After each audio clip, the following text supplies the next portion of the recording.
Hey everybody, Jake and Gino here, and today we're going to be talking about how you can buy your first multifamily property with little or no money. Gino, how are we doing today? Mr. Stenziano, Yaki Boom Boom, I am doing good, bro. How you doing? Always doing good when we're talking about getting into apartments because it's all about the equity, not the transactions, right, my friend? That's right. That's right. So, guys, our framework, buy right, manage right, and finance right. It was put in our book, Wheelbarrow Profits. It's a three-step investment framework for creating passive income, building wealth, and taking control of your destiny through multifamily apartments.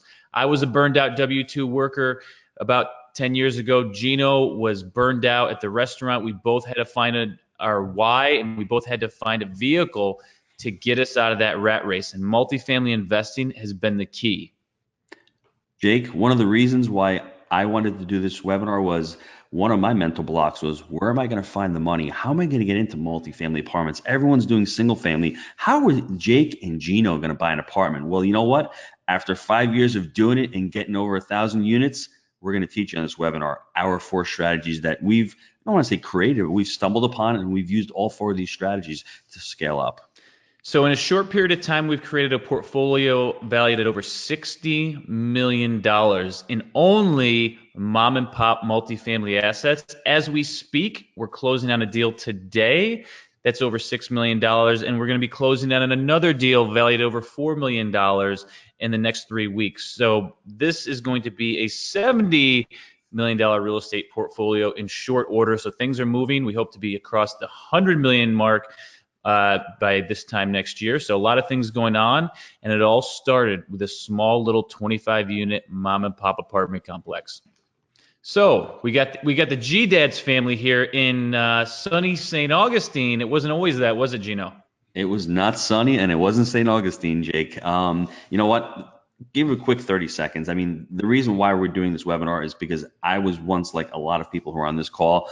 I was unhappy. I was unfulfilled. I did not like my job. My business was running my lifestyle. Now the lifestyle is running the business. And that's what I want to convey to people. Let's get investing in multifamily. Let's start living a passionate life. I want to show you my why. On the next slide, Jake is going to show you his why. It's all about family for us.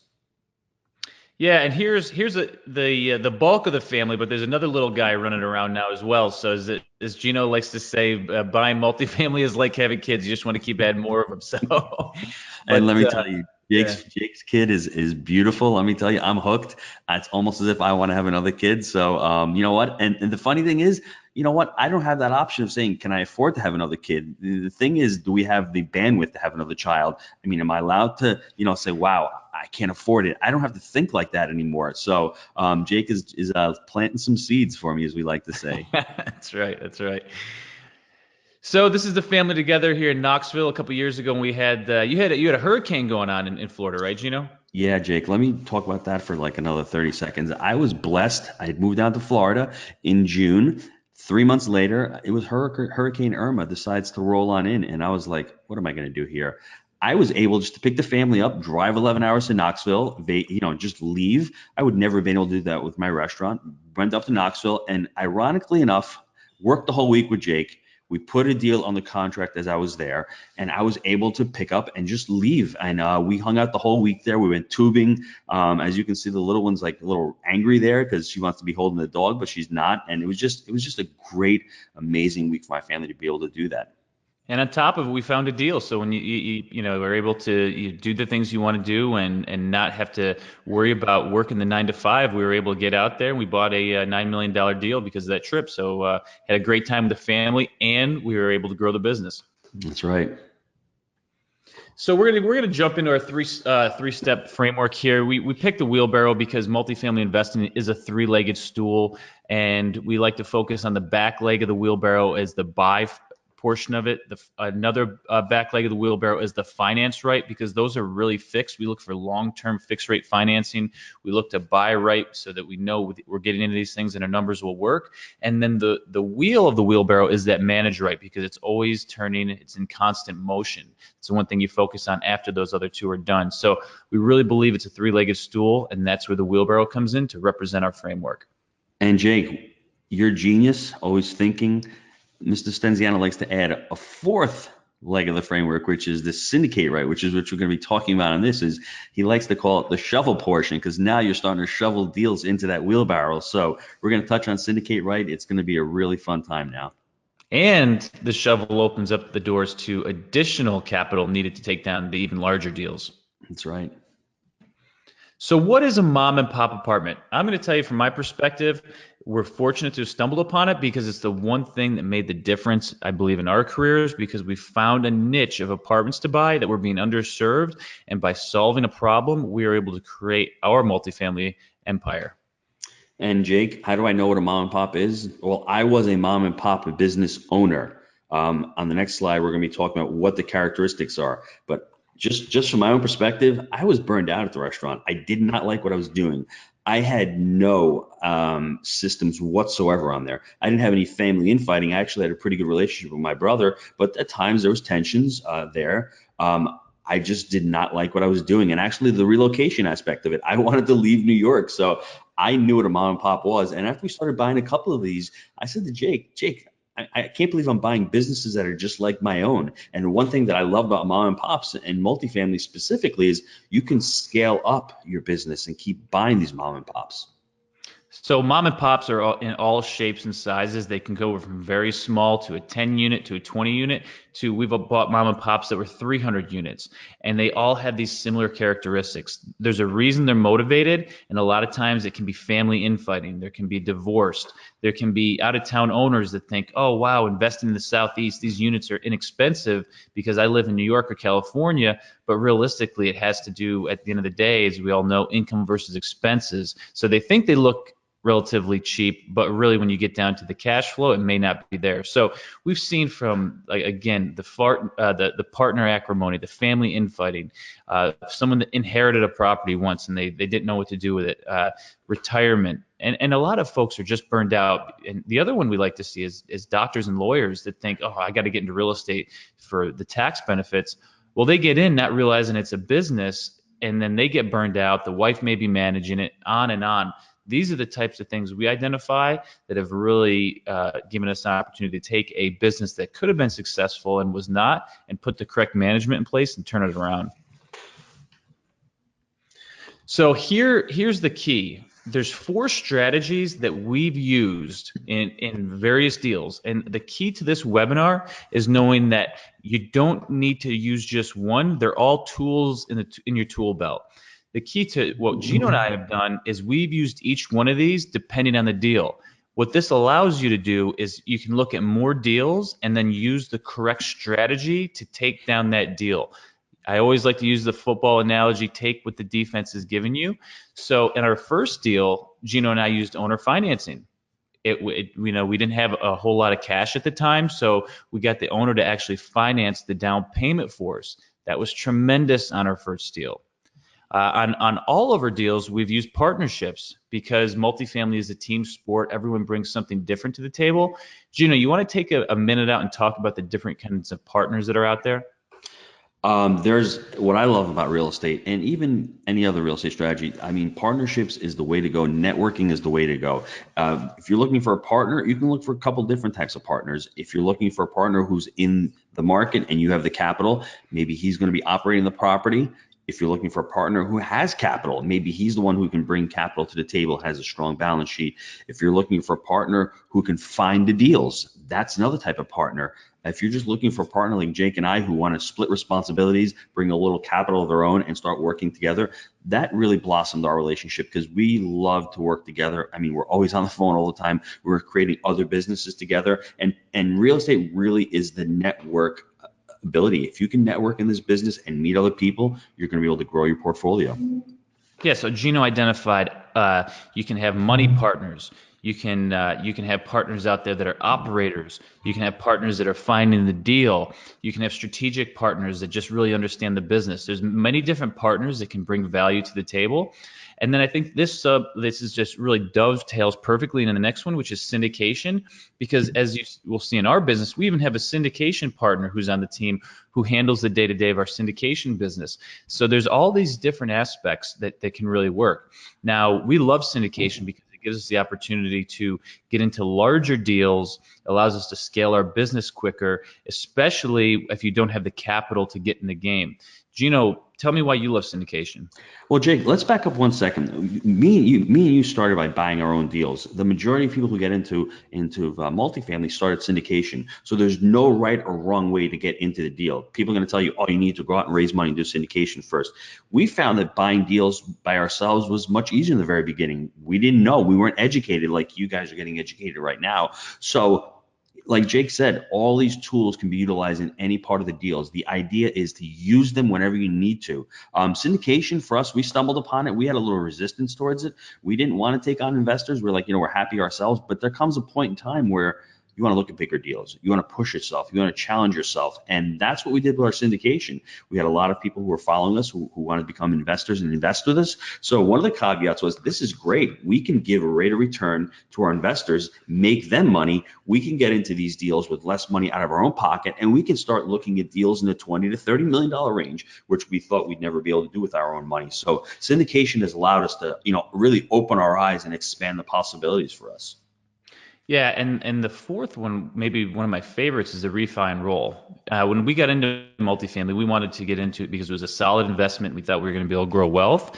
The one thing that I wasn't thinking about when we got into it was the ability to really force the appreciation, get the NOI up, and then create more value and be able to take that out through a refinance and roll it into the next deal. So that has been one of our super successful strategies that were, I think, executed on really well early on, and we continue to do that till today. So owner financing. Now, our first deal, like I said, was an owner finance deal. It was a 25-unit apartment complex, had 1 bedrooms, had some little studios, had these cottages. It was just a classic mom and pop that was not being run properly. So how did we do it? We were able to get in. We had a smart broker on the team. That was the key. When we were talking about that this is a team sport, we had a broker on our team who understood owner financing. So we got 10% down, 10% owner financing for the down payment. So that would give you your classic 20% down payment. The sellers did repairs of over $10,000 a week prior to closing. There's a lot of deferred maintenance. I always tell Gino, I think if they would have done this prior to us buying it, that they could have got a higher price for it, but they waited until we were about to close. I don't know if they felt bad or not for us, but they went in, they started replacing some of the roofs. They were doing inside work. So I think they were just trying to ensure the deal was going to sell because they wanted out of it so bad. What do you think, Gino? I agree. And the ironic thing about it is when we first started out with owner financing, I had a little knowledge. I really wasn't very knowledgeable about it. We stumbled upon it in our educational platform and our trainings. We dive deep into owner financing. We talk about the terms you need to get. We talk about the length of the amortizations. We talk about the interest rate, the guarantors, the prepayment penalties, all that's needed to get into an owner finance deal. So it's very important that you learn how to do owner financing. And Jake and I, like we said, we stumbled upon it. We made a few mistakes. We probably overspent. If we had mentors teaching us, it would have been a lot less painless, but we were just blessed to actually get the owner financing and actually have these mom and pop owners who wanted to sell. The perfect storm. The key was, for me, it got us in the game, and that was the most important thing that happened. I totally agree. So again, we had deferred maintenance issues that were addressed at closing, which was really big for us getting started because we didn't have a team in place. We began doing basically some sort of proper property management. They were not doing background checks.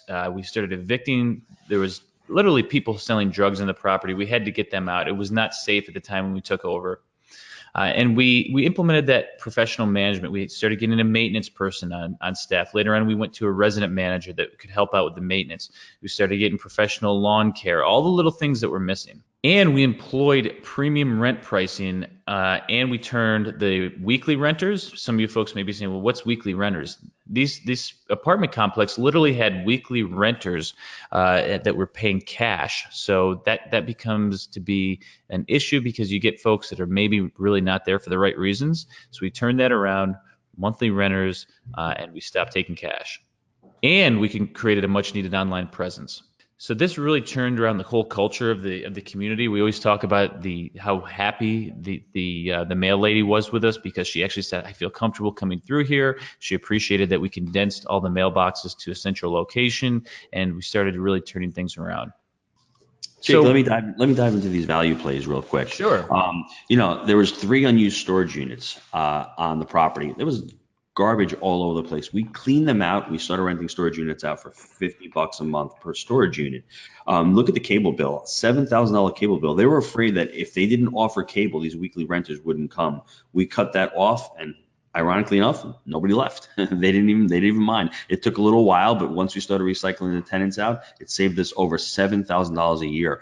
The garbage bill was out of control. Those providers, those contracts were really expensive, and we ultimately started doing something called ratio utility billing systems, something that we teach in our academy. It's really a buyback system, billback system, where the tenants start paying for their share of the water and the electric. I mean, it was a huge expense savings. As we like to say on this deal, this was more of an expense and management play. The income was there because weekly renters were paying more. But if I had had a mentor at the time telling me, hey, guys, the weekly renters are going to be really tough. The income looks really great, but there's going to be a huge tenant turnover, and maybe don't pay as much as you should be paying on this deal because you're going to have a lot of costs going forward. It would have been nicer, but it just all worked out well, and took us about a good 18 months to get rid of all the tenants, clean everything up, and these expense savings really came out huge for us.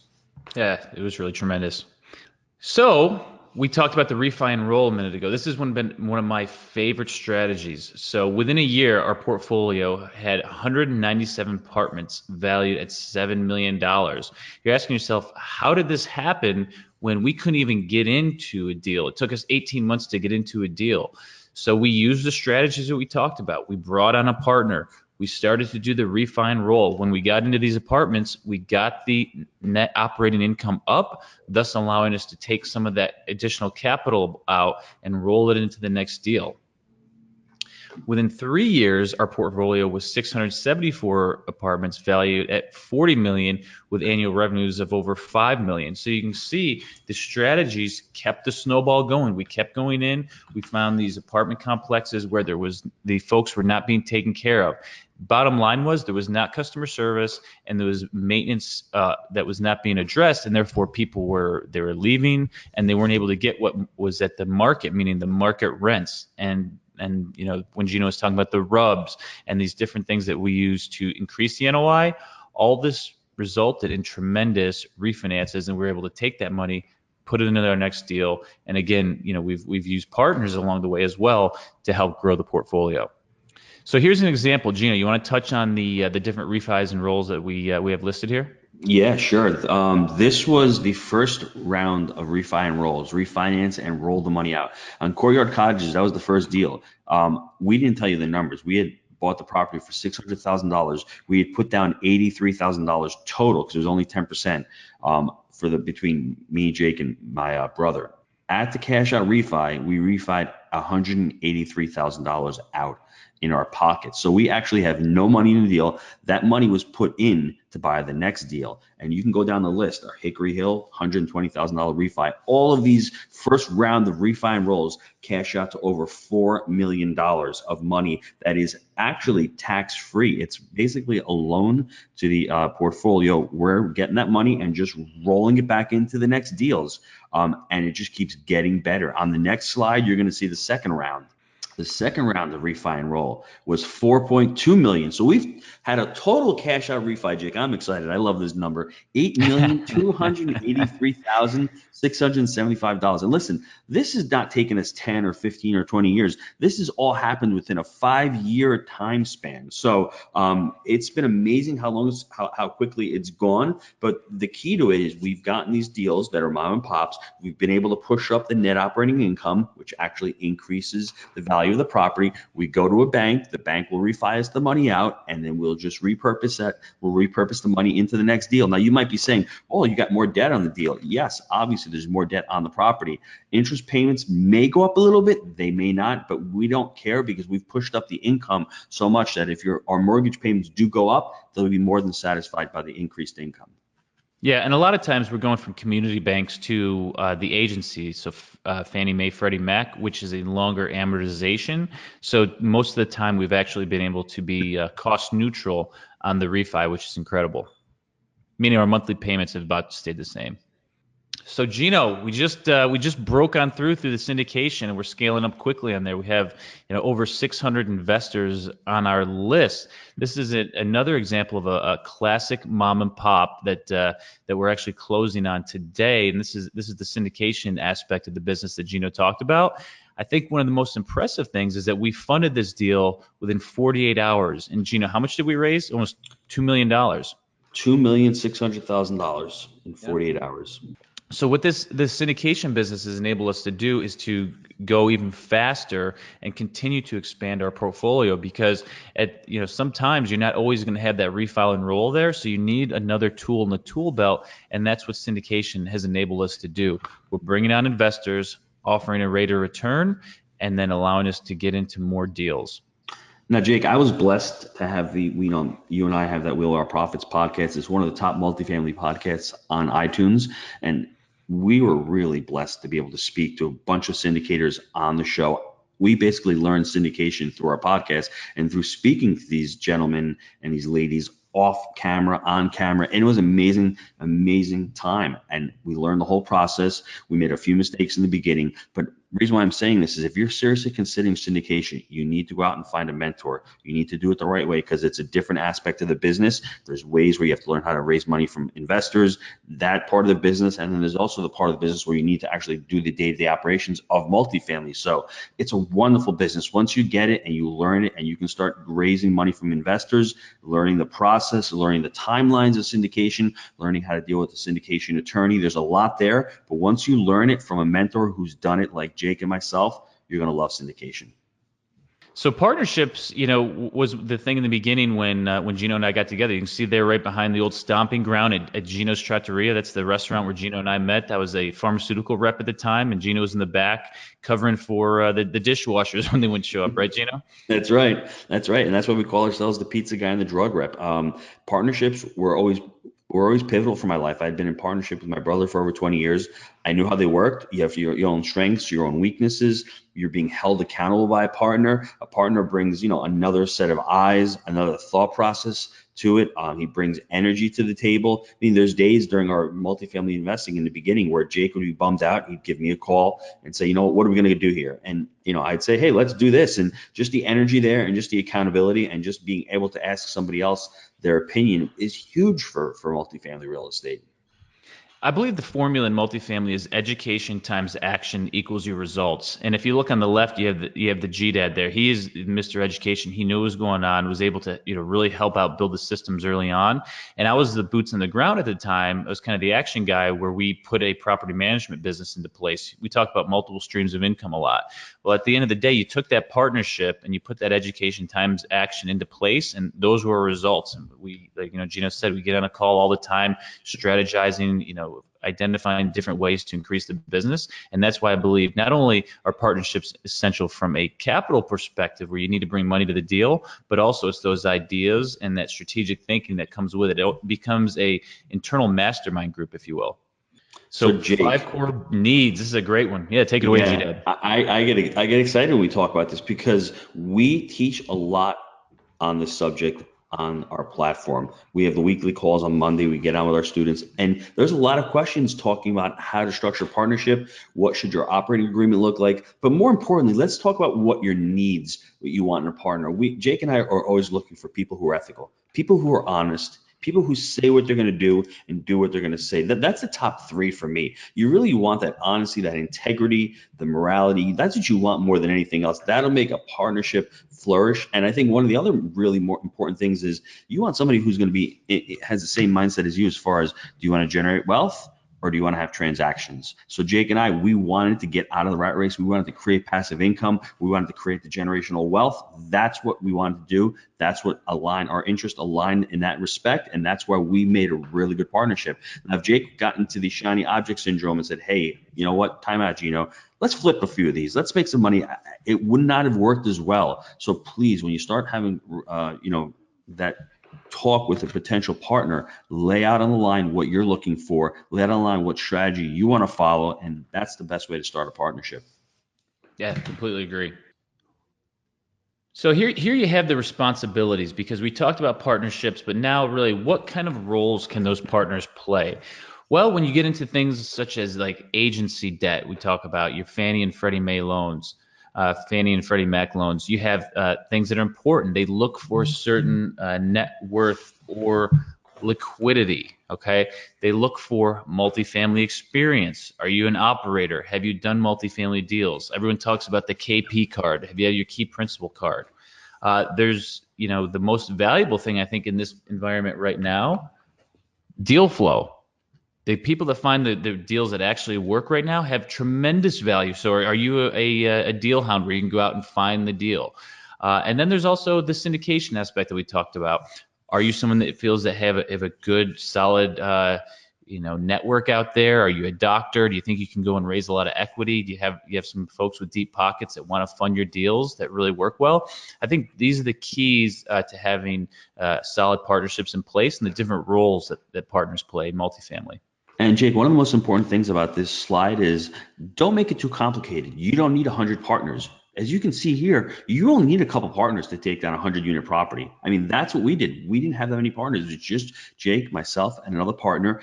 Don't complicate it. This is what you need for a partner responsibility. So take a picture of this slide because it's vital to your next partnership. Hey guys, I'm Damian Lupo. I'm here in Nashville, Tennessee at Multifamily Mastery. I'm one of the presenters with the Jake and Gino event, and it's been freaking awesome. I'm having a great time with everybody that's here, the caliber of people that I've met, and the people that are doing stuff, making stuff happen, and the other presenters and speakers, and what Jake and Gino are bringing to the table is unbelievable. It's so powerful to be around people like this because we just don't really get that experience in our day-to-day. And so being able to be here with people of like-minded thinking and just the investor community is incredible. What they put together is outstanding. I'll definitely be back next time. I hope you guys are going to be here with me next time, and I look forward to meeting you when you come by and say hi. Say, hey Damien, I saw you on that video, and I'm glad I'm here this time. So we'll see you next time. How's it going? I'm Kent Ritter from Indianapolis, Indiana, and here at the Multifamily Mastery event. I went to their first event last year, and really that's what really kicked off my real estate career. And signed up with Gino and Jake after listening to their podcast, part of the Inner Circle, and just about 6 weeks ago closed on a 63-unit deal. So it really does work. These guys have made a huge impact in my life. What I like about it is Mr. MIH. You know why? Because he was Mr. Limiting Belief when I first met him. No big deals in Indy, right? Yeah, that's right. He came to the weekend on site. I said, let's make it happen. Didn't even think about syndication. 2 days after, he's putting an $8.5 million deal in somebody's hands, and he's going to become part of that deal. So that's right. The limiting mindset, it's the ability to network with these people. And that's what it's all about, getting in front of people who are like-minded and who are making it happen. 100%. You guys have been life-changing for me. Thanks. Thanks, Gino. Hello, everyone. My name is Abraham. I live in the Smoky Mountains of East Tennessee. Last year, I purchased my first 20-unit property at age 21. And this would not have been possible if it wasn't for the resources I got from Jake and Gino's platform and community. Reading their articles, their book, listening to their podcasts, it really gave me the information that I needed and the confidence really to approach these brokers and these lenders, what to ask, how to find these deals, how to close them, how to manage and run them ongoing, All of this I got from their platform, and I'm really thankful for that. And also the community aspect of it. I mean, I've met lots of awesome other investors, and I'm partnering up with some of them for future deals. And I'm really thankful to Jake and Gino for the tools and the platform they've provided. And, I hope wish you all the best. And thanks again, guys, for such an awesome place to get together and among like-minded investors. So G-Dad, what are the students saying these days? This is my boy Abraham. He was at our live event.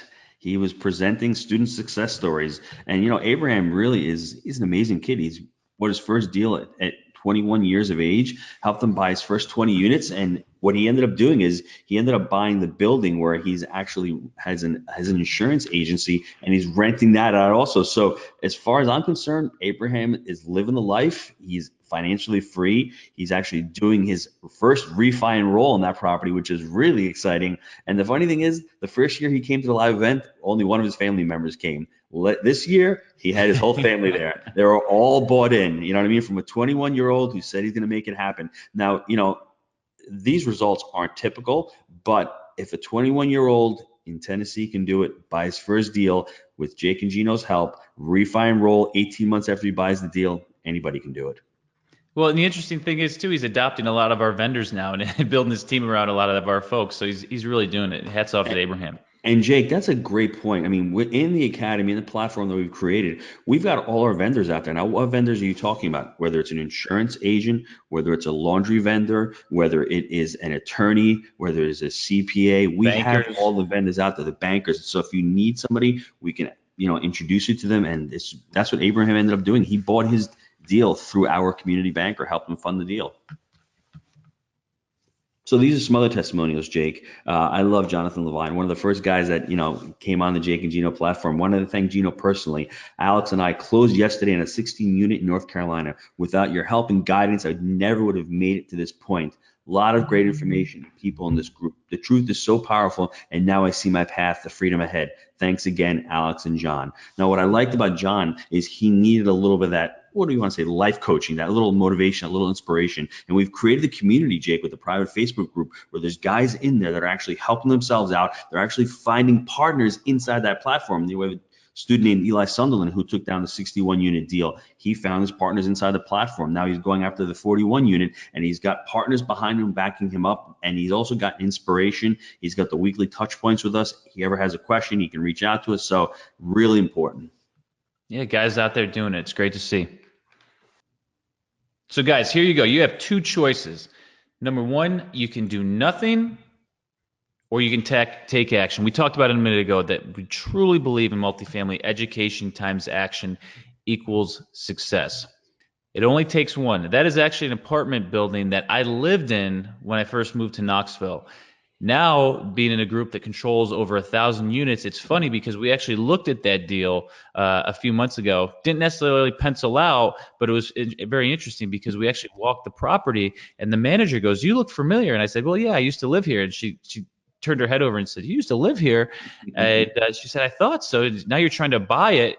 5 years later, it was pretty odd experience to say the least. But truthfully, these mom and pops, if you can buy them right, it only takes one to really change your life.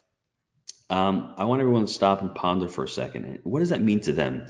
It only takes one. I mean, does it only take one thought? Does it only take one partner? Does it only take one action? For me, it only took one deal to become really financially free. So for you, what does that one mean? Maybe it only takes, one mentor to get into the game. Just think about that for a second. It's really powerful. When I saw the phrase, I wanted to include it because for me, it only took that one deal to radically change my life, to send myself from New York to Florida with my family, living near the beach, having a good time, helping others. So that only one deal gave me that opportunity. Now, Jake, down below, if anyone on this webinar is interested in finding more about how to buy your first deal with little or no money, click on that link, apply to work with us. We're looking for students who are engaged, who want to take their business to the next level. Maybe they have 10 units and just don't know how to scale up. Maybe they're a real estate broker who's like, you know what? I'm sick of these transactions. This makes total sense to me. Maybe there's someone who's got 100 units and saying, wow, I've got a great portfolio, but I just don't know how to take it to the next level. Maybe they're just curious about how multifamily can change their lives. If you fit into one of those categories, you need to click on a link below, reach out to us, apply to work with us. We'll see if you're a great fit for us. Sounds great, Gino. Appreciate your time today. Thanks, Jake.